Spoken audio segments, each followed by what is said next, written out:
Pemirsa, tari sakral Gandrung di Pura Majapahit merupakan warisan leluhur yang tumbuh di tengah masyarakat daerah Monang Maning, Denpasar. Keberadaannya sudah berkembang sejak tahun 1900-an di tengah arus modernisasi. Saat ini, tari yang disucikan tersebut sudah berhasil memasuki generasi ketujuh. Hal ini sebagai bukti keseriusan masyarakat untuk menjaga, merawat, dan melestarikan budaya dan warisan leluhur. Juru Mangku Gede Yudana, pembina Gandrung di Pura Majapahit menjelaskan, tarian sakral tersebut sudah ada sejak tahun 1900-an dan mengalami puncak kejayaan pada tahun 1940-an dengan pinis sepuh penari Gandrung pada masa itu, yakni almarhum I Ketut Mande.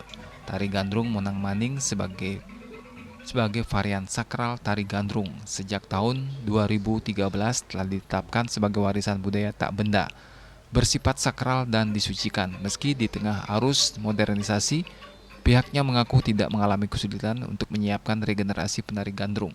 Hal ini dilakukan sebagai wujud serada bakti Majeng Ida Sesuonan yang berstana di Pura Majapahit, khususnya Sangyang Taksu di Gelungan Gandrung.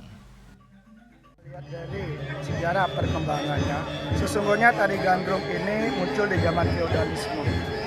Kemudian, sedangkan di Monang Maning, tarian Gandrung ini mengalami puncak kejayaan di tahun 1940-an dengan penarinya yang sangat terkenal, Dino sepuh kita bernama I Ketut Mande dan penabuhnya adalah I Ketut Bojo.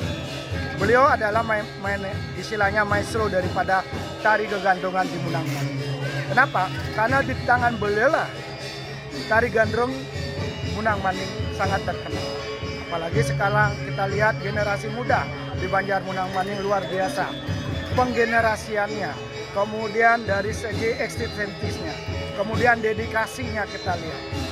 Apalagi anak cucu generasi muda kita, ngabdi, ngayah bakti di Pura Majapahit.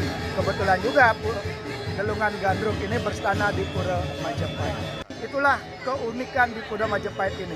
Generasi kita tidak akan pernah terputus. Seniman tari, seniman tabuh tidak akan pernah hilang. Kenapa? Karena kami sudah betul-betul otodidak, betul-betul punya cinta kasih harmoni, ngayah seragda bakti. Dengan seni kita ngayah, dengan bakti kita memohon kesehatan. Saat ini penari Gandrung Monang Maning sudah berhasil memasuki generasi ketujuh. Selain itu berlandaskan ketulusan ngayah rasa cinta kasih dalam merawat warisan budaya yang diwariskan, pihaknya juga sudah mulai menyiapkan penari sebagai generasi ke-8 dan ke-9. Perasaan saya senang dan bangga bisa menarikan Gandrung ini dan bisa melestarikan kesenian sakral yang ada di Pura Majapahit. Harapan saya semoga tarian Gandrung ini terus dilestarikan oleh generasi berikutnya. Khusus di Kota Denpasar, tari Gandrung merupakan ikon yang hanya bisa ditemui di 4 wilayah, yakni Monang Maning, Ketapian Tembau Kelod, dan Batan Ketah. Pihaknya berharap tari Gandrung Monang Maning bisa eksis sebagai warisan budaya tak benda, sehingga semua baga masyarakat bisa semakin melestarikan budaya sakral tersebut. Juliana, Bali TV.